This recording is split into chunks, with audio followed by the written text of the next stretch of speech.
पीछे बोलो सब जन। हम सब परमेश्वर के बेटे और बेटियां हैं। और परमेश्वर किसी को बड़ा, किसी को छोटा, किसी को अमीर, किसी को गरीब देखकर चुनता नहीं है परमेश्वर। बस परमेश्वर ने आपको अपनी बेटी बनाया, इसके लिए धन्यवाद करो। अपना बेटा बनाया, इसके लिए धन्यवाद करो। परमेश्वर की हजूरी में किसी का भी पक्षपात नहीं होता। आप सब एक समान हैं, एक समान। कोई ज्यादा स्पेशल नहीं है, कोई ज्यादा कम नहीं है। और जैसा मेरा खुदा आपको प्यार करता है, वैसे ही मैं पूरी कलीसिया को प्यार करता हूं। आपको पता है कलीसिया मेरी नहीं है, आप मेरे नहीं हो। आप मुझे दिए गए हो कि मैं आप में काम करूं। प्रभु ने आपको मुझे दिया है कि मैं आपको सिद्ध बनाकर, पवित्र कर प्रभु के सामने पेश करूं। ये लाइफ है, लाइफ। हालेलुया। आज का विषय क्या है? मेरे पीछे पीछे बोलो, आज का विषय। जो ज्यादा बोएगा वो ज्यादा काटेगा, जो कम बोएगा वो कम काटेगा।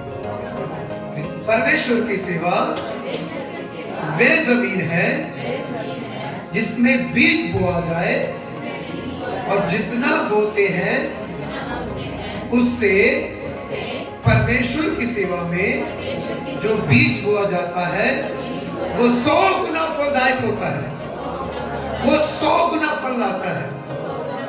लेकिन जो बीज हम इधर उधर की जमीन में बोते हैं वो फल 30 गुना 60 गुना रह जाता है। लेकिन जो प्रभु की सेवा में होता है वो ही सिर्फ 100 गुना। हालेलुया। बस इन बातों को समझना मैं आज बड़े प्यार से समझा, क्योंकि आज आपको सिखाना पड़ेगा। मैं नहीं चाहता ये चर्च हमेशा गरीब रहे, मैं नहीं चाहता। मैं चाहता हूं साइकिल पे आने जाने वाला व्यक्ति भी, मेरे पीछे पीछे बोलो, साइकिल पे आने वाला व्यक्ति भी कभी ये ना कहे आज मेरे पास, आज मेरे घर में कुछ नहीं है। ये सिखाना चाहता हूं। पैदल चल के काम करने वाला भी जो इस चर्च में आता है, उसको ये मैं बताना चाहता हूं, वो जब भी चर्च में आएगा वो खाली आएगा नहीं, खाली जाएगा भी नहीं। हालेलुया। प्रभु की सेवा में जो आप सेवा करते हो, प्रभु उसकी कोई भी देख रेख नहीं करता, आपको आशीष नहीं देता। हाँ जी, जिसको जिसको आशीष दी हाथ खड़ा करो। जिसने प्रभु की सेवा की उसको आशीष मिली, हाथ सभी ने खड़े किए। लेकिन आपको पता है, आपको ये भी पता है कि प्रभु की सेवा करने से आशीष मिलती है, बरकत मिलती है। आपको मैं थोड़ा सा लेके जाना चाहता हूँ, ऐसी बातों में आपको सिखाना चाहता हूँ जो आपको लगता है शायद ये नॉर्मल है। ये नॉर्मल नहीं है। मेरे पीछे पीछे बोलो, प्रभु की सेवा करना ये प्रभु की इच्छा है। उसने आपको चुना अपने राज्य के लिए, अपनी महिमा के लिए। देखो सारी दुनिया अपनी इच्छाओं से, अपनी मर्जी से चल रही है, लेकिन सिर्फ आपको चुना है प्रभु ने अपने राज्य के लिए, अपने कामों के लिए। और जब प्रभु का काम करने के लिए उठो तो कभी भी हाथ ढीला, कभी नहीं, कभी भी नहीं अपना हाथ ढीला किया। दूसरा कुरिन्थियों 9 अध्याय 6 से। परंतु बात तो ये है कि जो थोड़ा बोता है, परंतु बात तो ये है, प्रभु का वचन कहता है, जो थोड़ा बीज बोएगा वो थोड़ा काटेगा भी, वो थोड़ा काटेगा भी, और जो बहुत बोता है जो बहुत बोता है वह बहुत काटेगा। वो बहुत काटेगा। ठीक है? क्यों? चलो ये पूछो थोड़ा और ज्यादा क्यों? क्योंकि आज जब मैं ये वचन आपको एक्सप्लेन करूंगा, उसके बाद जिंदगी में कभी भी आपको ये कंफ्यूजन नहीं रहेगी ये वचन क्या सिखाता है। आपको हमेशा याद रहेगा ये इसका आंसर है। जमीन में, इस धरती पे अगर आपके पास जमीन है, आप जो बोएंगे, आपके पास बैंक है, बैंक में जमा करेंगे अपना पैसा, जमीन में बोएंगे अपना बीज, तो उस बीज को कीड़ा लग सकता है। कीड़ा हो सकता है जमीन में अच्छी क्वालिटी ना रहे, ज्यादा धूप से, ज्यादा बारिश से, या किसी वजह से, मौसम की प्रॉब्लम से आपका ये जमीन का बीज खत्म हो जाए। बैंक में पड़ा हुआ पैसा बैंक घाटे में जाए, या कोई ऐसी प्रॉब्लम आ जाए आपका पैसा खत्म हो जाए, हो सकता है चोर चोरी कर सकता है, आपका इकट्ठा किया हुआ पैसा जल सकता है, कीड़ा लग सकता है, गल सकता है, चोर चोरी कर सकता है। लेकिन जो आपने हिस्सा प्रभु की सेवा में लगा दिया, उसमें चोर का कोई अधिकार नहीं है। चोर का हाथ वहां तक जा नहीं सकता, वहां से चोरी कर नहीं सकता, कीड़ा वहां पे लग नहीं सकता, आग वहां पे जला उसको नहीं सकती। तो मुझे आंसर दो, जो आप दुनिया के लिए कर रहे हो उसका तो प्रतिफल 0 है, लेकिन मैं कहता हूं जो तुम प्रभु के लिए करते हो, जो तुम प्रभु के लिए करते हो, इसका दूसरा एक उदाहरण है। प्रभु कहता है कि अगर तुमने कंगालों को कुछ दिया तो तुमने प्रभु को उधार दिया। जिसने कंगालों को कुछ दिया या कंगालों को रोटी दी, उनकी सहायता की, उसने प्रभु को उधार दिया। समझ में आ रहा है? और जिसने डायरेक्टली प्रभु की महिमा के लिए, प्रभु की सेवा के लिए किया, तो मुझे बताओ उसको कितना परमेश्वर प्यार करेंगे और कितनी आशीष देंगे। असल में आपकी आशीष, आपकी ब्लेसिंग किसी ने नहीं रोकी, आपने खुद रोक रखी। जिनको आपने छोड़ दिया, प्रभु का आत्मा मुझे बता रहा था, इनको यही बताना है तेरी शुरुआत कहां से। आप आगे बढ़ गए हो, मैं आत्मा में भरूंगा, मैं ब्लेसिंग से भरूंगा, मुझे हीलिंग चाहिए, मुझे भविष्यवाणी चाहिए। पहला कदम ही आपने छोड़ दिया, पहला क्वालिटी आपने छोड़ दिया। देखो मुझे आपके पैसे की जरूरत नहीं है, लेकिन प्रभु की सेवा में, प्रभु के कामों में पैसे की जरूरत है। मेरे कहने का मतलब क्या है? मेरा परमेश्वर तेरे दोनों हाथों को भरेगा। Hallelujah, hallelujah. मैं नहीं कहता, लेकिन आपने देखना है। आज मैंने प्रेयर करनी है, आज मैंने प्रेयर करनी है। और चर्च में आज तक आपने नहीं किया तो छोड़ दो, कोई प्रॉब्लम नहीं, लेकिन मैं आज ये प्रेयर करने वाला हूं, और नेक्स्ट वीक से आपके हाथों में आपकी इनकम बढ़ेगी। खुदावंद यीशु ऐसा ही करेगा। आमीन, आमीन। आपकी इनकम बढ़ेगी, लेकिन मैंने प्रभु से पूछना है, आपसे नहीं, और आपने प्रभु से वफादार रहना है। हालेलुया। फैसला आपने करना है। डॉक्टर्स के पास जाना है। एक किसान अपने जमीन में बीज बोता है, तो क्या वो गलत बोता है? अच्छा बीज बोता है ताकि अच्छी फसल हो, वो अच्छे से उसकी रखवाली करता है, अच्छी फसल हो। हालेलुया। मैंने आज तक कभी आपको दान के विषय में सिखाया नहीं, दान के विषय में बोला ही नहीं इतने सालों में। आज बता रहा हूं कि प्रभु बता रहा है, प्रभु का आत्मा गाइड कर रहा है। मैं आपके लिए आज एक दरवाजा खोलूंगा, और मैंने जैसे देखा वो लिखा था दरवाजा, मलाकी की पुस्तक में। प्रभु के कितने चेले थे? उनमें से एक चेला था जिसके पास दान की गुठली रहती थी। क्या थी? उसका नाम था यहूदा इस्करियोती। क्या नाम था उसका? यहूदा इस्करियोती। हाँ, याद रखना, यहूदा इस्करियोती के पास दान वाली थैली थी। ठीक है? और आपको पता है, जब 5000 भीड़ को प्रभु ने रोटी दी, खाना खिलाया 5 रोटियों और 2 मछलियों से, उस समय बहुत बड़ी भीड़ थी, और इतनी बड़ी भीड़ में कम से कम वो 5,000 सिर्फ आदमियों की गिनती है, औरत और बच्चों की नहीं, और कुल मिलाकर वो 15 से 20,000 लोग थे। हालेलुया। 15 से 20,000 लोग, बुजुर्गों की भी गिनती नहीं है, बच्चों की और लेडीज की भी कोई वो काउंट नहीं किया गया। वो इतनी बड़ी भीड़ थी जो प्रभु के पास थी और 3 दिन से प्रभु का वचन सुन रही थी, भूखे और प्यासे थे। सुनो, मैं कहता हूं बहुत सारे लोग थे जिनके पास था, रोटी थी, खाने के लिए वो कुछ सब कुछ था, लेकिन जब प्रभु ने कहा लोगों में से जाकर देखो क्या इनके पास कुछ है, तो जिनके पास था उन्होंने छुपा लिया, उन्होंने छुपा लिया। एक बच्चा था, उसने छुपाया नहीं, 5 रोटियां 2 मछलियां थी उसके पास, उसने वो चेलों को दे दी। और पहले प्रभु ने चेलों को कहा था तुम इन सभी के लिए खाने का क्या करो, इंतजाम करो, प्रबंध करो। और उनका आंसर था हमारे पास 100 रुपए है। क्या है? कितने? 100 रुपए उस टाइम में। आंसर दो। अच्छा चलो, आपने हाथ उठाना है। भाई शिवदेव, आपकी उम्र कितनी है? 65 ईयर।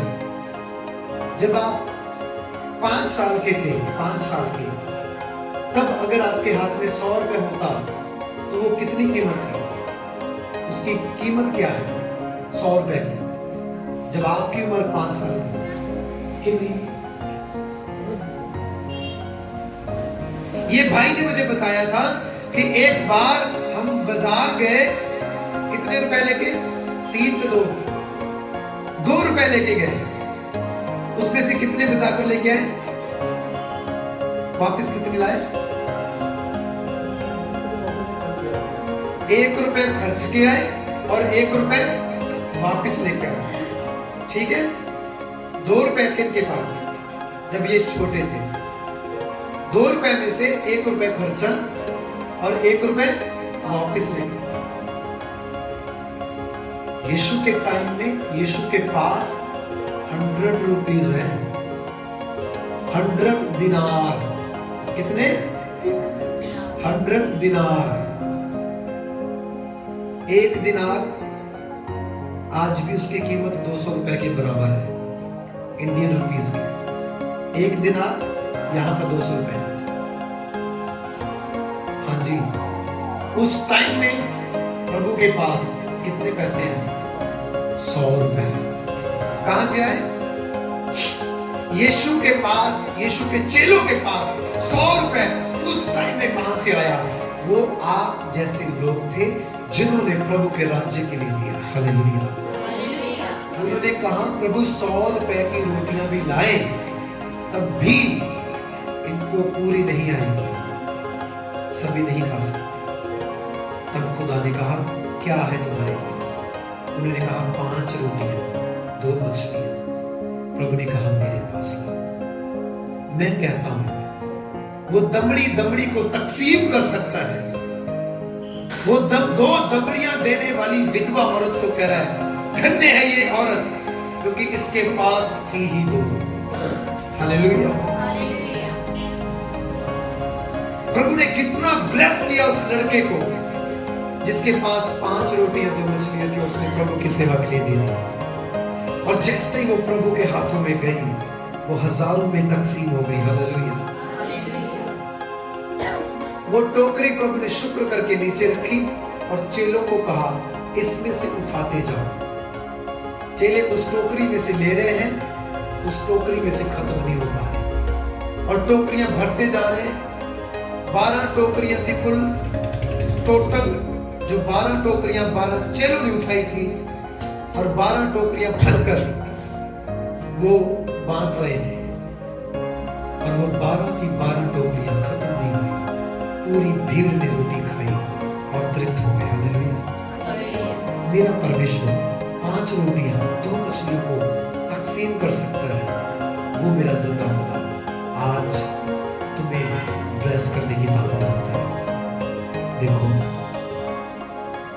हल्के में ले रहे हो प्रभु, तुम खाली ही रहोगे सारी जिंदगी। अगर तुम सीरियस हो प्रभु के साथ, सीरियसली अगर तुम प्रभु के साथ सीरियस हो जाओ, मुझे प्रभु वो अनॉइंटिंग चाहिए, मुझे वो ब्लेसिंग चाहिए, मुझे वो मसल चाहिए कि मैं हाथ लगाऊं एक को वो 1000 में तकसीम हो जाए। मेरे पास 2 ही दमड़ियां हो प्रभु, लेकिन जैसे मैं तेरे राज्य में वो मैंने कहा था ना वहां पे करतारपुर में, जो आंसुओं के साथ रोएंगे वो जय जयकार के साथ भरियां उठाएंगे, दोनों हाथों से उठाएंगे। एक मां अपने बच्चे को एक ही दिन दूध नहीं देती, वो तब तक उसे दूध देती है जब तक वो खुद कुछ खाने के लायक ना हो जाए। और प्रभु ये इंतजाम करने वाला तो प्रभु है। ओके, अगर किसी जमीन में हम बीज बोते हैं, किसी जमीन में बीज बोते हैं और वो अच्छा बीज, अच्छा फसल, अच्छी जमीन है, तो आप बड़े खुश हो। लेकिन अगर आपने बीज बो दिया, उस जमीन में से फसल अच्छी नहीं हुई, तो नेक्स्ट टाइम आप अपना बीज नहीं बो सकते। क्यों? क्योंकि आपको फल प्राप्त नहीं हुआ। क्या नहीं प्राप्त हुआ? फल प्राप्त नहीं हुआ। ओके, और उस जमीन को क्या कहेंगे? अच्छी जमीन या बंजर जमीन? हाँ जी, अपनी जमीन को ठीक करो।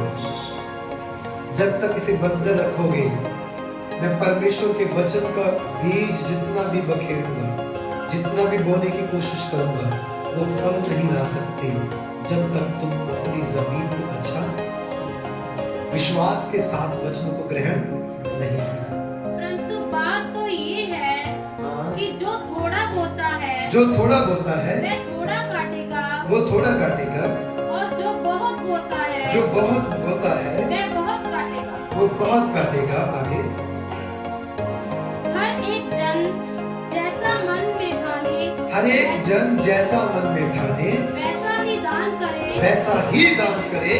ना कुड़ करे, ना तो कुड़ कुड़ के दान करना ना है, दबाव से, ना किसी दबाव से दान करना क्योंकि है, परमेश्वर क्योंकि परमेश्वर हर्ष से देने वाले से प्रेम रखता है। हर्ष से देने वाले से क्या करता है? प्रेम रखता है। प्रेम रखते हैं, प्यार करते हैं। हाँ, कोई व्यक्ति क्या कर रहा है?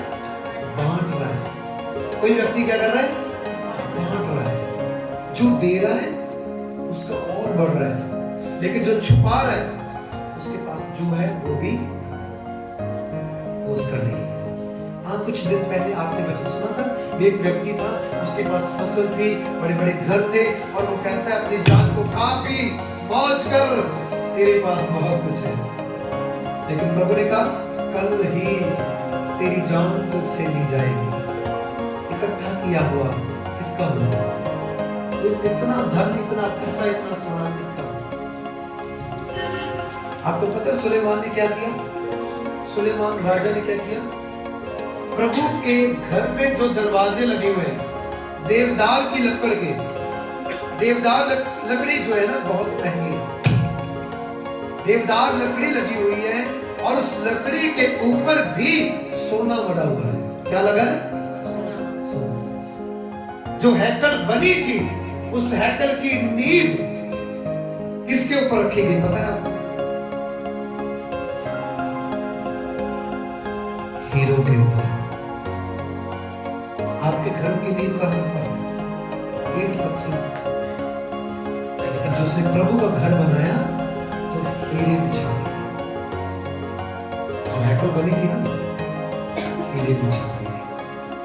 उसका टूटने की वजह ये, जब राज गया, शासन गया, समय बदला, सदी बदली, जैसे शासन के लोग आए, उन्होंने हैकल को ढा दिया।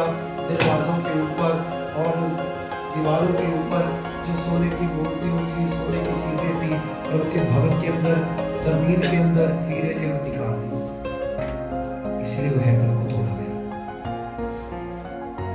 लेकिन सुलेमान ने अपनी लाइफ में प्रभु के काम के लिए जो करना चाहा, दाऊद ने जो करना चाहा, उन्होंने उत्तम किया। Hallelujah, hallelujah, hallelujah. और देखो वो प्रभु के लिए जो उत्तम कर रहे हैं, उत्तम दान दे रहे हैं, उत्तम काम कर रहे हैं, उत्तम सेवा दे रहे हैं, अपनी लाइफ को दे रहे हैं। ये दान देना काफी नहीं होता।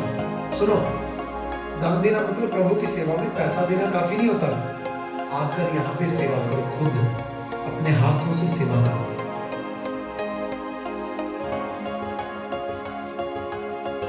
जब तुम यहाँ पे रहोगे, प्रभु की आंखें निरंतर तुम पर लगी रहेंगी।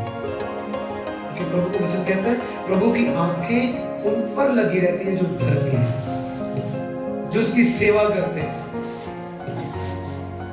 मूसा प्रभु के भवन में से उठकर चला जाता था, लेकिन यहोशुआ प्रभु की हजूरी को छोड़ता नहीं।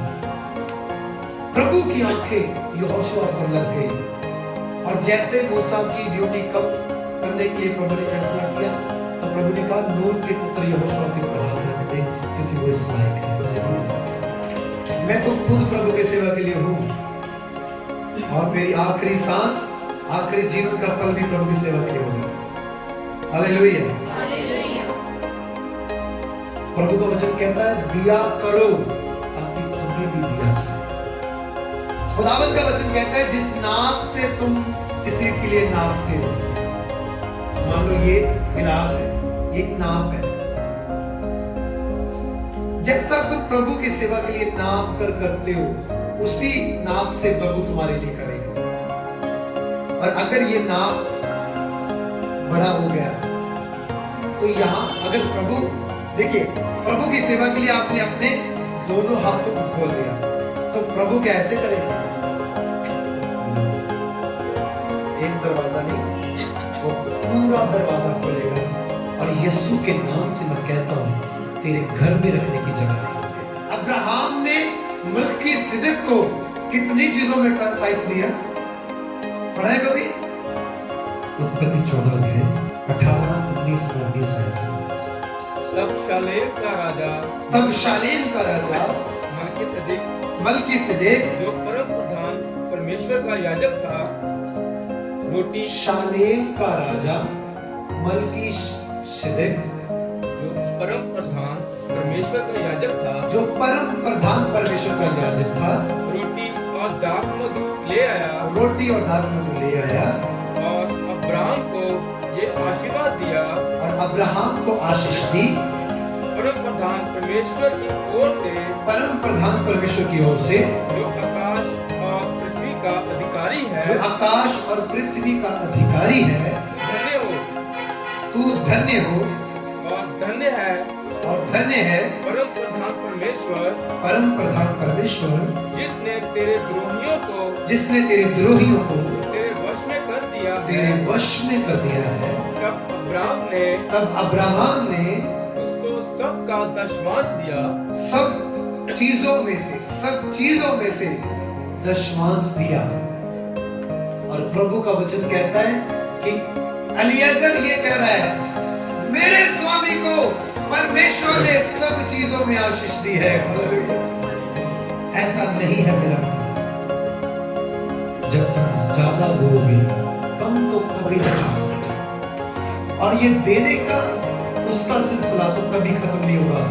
तेरा हो सकता है, तेरी प्रीत, तेरा प्रेम ये कम हो सकता है, लेकिन उसका प्रेम, उसका देने का वो जरिया, वो रास्ता कभी कम नहीं हो सकता। उसके प्यार में कोई कमी नहीं, कमी होना नहीं। आप उसके प्रिय पुत्र के जैसे हो। जैसे पिता ने अपने पुत्र से प्रेम किया, मैं कहता हूँ वो आपसे प्रेम कर रहा है, प्रभु आपसे प्रेम कर रहा है। और जो आपको आशीष देगा, उसको मेरा परमेश्वर क्या करेगा? आशीष देगा। जो आपको श्राप देगा, वो क्या बच जाएगा? वो बचेगा। हाँ।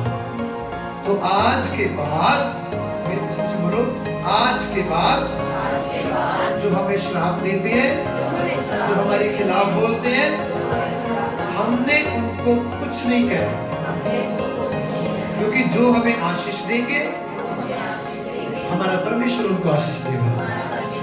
जो हमें श्राप दे रहे हैं, परमेश्वर क्या करेगा? इसलिए कहा था बदला लेना तेरा काम है, बदला लेना ये प्रभु ने। अगर तूने बदला लेना शुरू कर दिया तो तू खुद अपनी आशीष गवा बैठेगा। प्रयत्नों के काम में आओ जल्दी से। भक्ति साहब 4 अध्याय और विश्वास करने वालों की मंडली, विश्वास करने वालों की मंडली एक चित्त और एक मन थी। एक मन के थे। जी जल्दी जल्दी। यहाँ तक कि कोई भी अपनी संपत्ति अपनी नहीं कहता था, अपनी संपत्ति अपने धन को अपना नहीं कहता था, परंतु सब कुछ साझे का था। सब कुछ एक दूसरे के साथ साझे का था। और प्रेरित बड़ी सामर्थ के साथ प्रभु यीशु के जी उठने की, प्रभु के जी उठने का प्रचार कर रहे थे, गवाही दे रहे थे। वो गवाही दे रहे थे। और उन सब पर बड़ा अनुग्रह था। उन सब पर प्रभु का बड़ा अनुग्रह था। और उनमें कोई भी दरिद्र ना था, उनमें कोई भी गरीब नहीं रहा। क्योंकि जिसने वो पहले थे लेकिन कोई भी गरीब नहीं रहा। क्योंकि जिनके पास भूमि जा, क्योंकि जिनके पास जमीन थी, धन था, सोना था, चांदी था, वे उनको बेच कर, वो उनको बेचकर बिकी हुई वस्तुओं का दाम लाते, उन दाम को, उस पैसे को लेकर उसे प्रेरितों के पांवों पर रखते वो थे। प्रभु के दास लोगों के कदमों में रखते थे। और जैसी जिसे आवश्यकता होती और थी, जिसे कोई आवश्यकता, कोई जरूरत थी, उसके अनुसार हर एक को बांट दिया करते उसके थे। अनुसार हर एक को बांट दिया करते थे। और प्रभु का वचन कहता है किसी को किसी बात की घटी और गरीब तो कोई भी नहीं। मैं यही वर्ड बोल रहा हूँ आज। इस चर्च में साइकिल पे आने वाला भी ये ना बोले मेरे पास कुछ नहीं। समझ में आता है? यहाँ पे एक भी दरिद्र नहीं है, एक भी गरीब नहीं है। और यीशु के नाम से ये चर्च, न्यू प्रॉमिस चर्च, एक एक फैमिली, एक एक परिवार यीशु के नाम में बढ़ेगा। आज से फैसला करो, रोज अपनी ऑफरिंग निकालो और अलग करो। और पूरे हफ्ते बाद जितनी आपकी ऑफरिंग इकट्ठी हो जाती है वो प्रभु की सेवा में दो। और मैं कहता हूं लिख लो, आपने गिनना है। पहली मीटिंग, दूसरी मीटिंग, तीसरी मीटिंग, चौथी मीटिंग, 5वीं मीटिंग,